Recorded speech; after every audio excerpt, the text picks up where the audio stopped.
In this video, I want to explain what to expect on the day of your parathyroid surgery. On the day of surgery, you'll report to the hospital or surgical center where your procedure is scheduled. After check-in, you'll go to the preoperative area where a nurse will review your health history, ask routine questions, check your vital signs, and place an IV. That IV is how you'll receive fluids and medications before and during surgery. Next, your surgeon will come visit with you to review the plan, answer any questions, and make sure you understand what to expect during surgery and in the recovery period. Then your anesthesia provider will meet with you to go over the anesthesia plan and what it will feel like as you go off to sleep. After that, the team will bring you back to the operating room. Once you're in the operating room, you'll move over to the operating bed, get comfortable, and you'll start breathing oxygen through a mask. While you're breathing the oxygen, anesthesia medication is given through the IV, and you'll fall asleep. After you're asleep, the anesthesia provider will place a breathing tube through the vocal cords to help you breathe during surgery.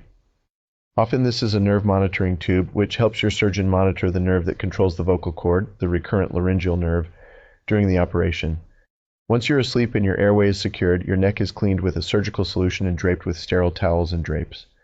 Parathyroid surgery is typically done through a single incision across the front lower part of the neck. That incision allows your surgeon to access either side of the neck and work in the area behind the thyroid gland, where the parathyroid glands are located. Using your preoperative imaging as a guide, your surgeon will carefully explore, identify the abnormal parathyroid gland, and remove it. Once the surgeon is confident the abnormal gland has been removed, the incision is closed in multiple layers with dissolvable sutures, and the skin is closed with skin, glue, or steri strips, depending on the surgeon's preference. When the surgery is complete, anesthesia will help you wake up, remove the breathing tube, and once you're stable, you'll be taken to the recovery room. While you're in recovery, your surgeon will meet with your family and let them know how the surgery went.